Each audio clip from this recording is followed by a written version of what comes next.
Monsieur le ministre. La parole est à Madame Valérie Lacroute. Merci, Monsieur le Président. Monsieur le Premier ministre, le monde rural souffre, les collectivités râlent. Chaque jour, vos décisions conduisent à la catastrophe budgétaire. Chaque jour, dans ma circonscription très rurale, les élus me font part de leur désarroi. Depuis 2012, vous avez décidé du désengagement massif et cumulatif de l'État en réduisant les dotations. Vous avez décidé de l'augmentation des charges avec la revalorisation des catégories C et l'augmentation des cotisations retraite, des contraintes imposées et subies par les collectivités et méconnues des Français. Tout ceci combiné au désengagement, par exemple, des directions départementales des territoires qui n'instruiront plus, dès juillet 2015, les droits des sols pour les communes rurales. Tout ceci combiné avec des réformes inutiles et coûteuses comme celle des rythmes scolaires. Dans les campagnes, vous le savez, cette réforme est inapplicable, sauf à engager des moyens importants et à recruter du personnel. Je dirais que les maires ruraux n'en sont plus à la double peine socialiste, mais voire la triple, la quadruple peine socialiste pour boucler leur budget.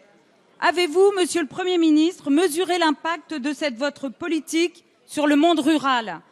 Celle-ci pourrait bien faire basculer dans le rouge le budget de milliers de communes d'ici à 2017. Placerez-vous alors ces communes sous la tutelle des préfets ? La plupart des maires ruraux se refusent à compenser votre politique par une augmentation de la fiscalité locale. Devront-ils alors supprimer des services publics, réduire les subventions aux associations ou encore stopper la construction d'équipements publics? C'est toute l'économie locale du secteur du bâtiment qui souffre. L'effort que vous demandez aux maires ruraux est insoutenable. Après avoir imposé la réforme des rythmes scolaires, Monsieur le Premier ministre, allez-vous leur imposer la suppression de services publics pour faire face aux difficultés budgétaires? La parole est à Madame Maryse Lebranchu, ministre de la décentralisation et de la fonction publique. Merci, Monsieur le Président, Mesdames et Messieurs les députés, Madame la députée. D'abord, un premier point sur les directions départementales dont vous parlez. S'il n'y avait pas eu la suppression d'un poste de fonctionnaire sur 2 avant 2012, nous aurions encore les équipes sur les départements pour répondre aux collectivités locales. Nous avons pris acte de cette absence, malheureusement, et demandé d'ailleurs aux conseils généraux départementaux aujourd'hui, via la solidarité territoriale, de pouvoir y répondre. Mais reprenons le sujet global. 29 000 communes de moins de 1 000 habitants. Quelques 15 000 de moins de 500 habitants. Les communes rurales, effectivement, n'ont plus suffisamment de base fiscale pour répondre. Mais si vous avez bien regardé le sujet avec l'Association des maires ruraux de France, dont vous reprenez les propos, vous savez que la situation n'est pas égale pour toutes, puisque certaines ont 0 emprunt et une pression fiscale très basse. Comment nous voulons répondre? Nous voulons répondre, d'une part, avec plus de justice. Et plus de justice et plus de péréquation.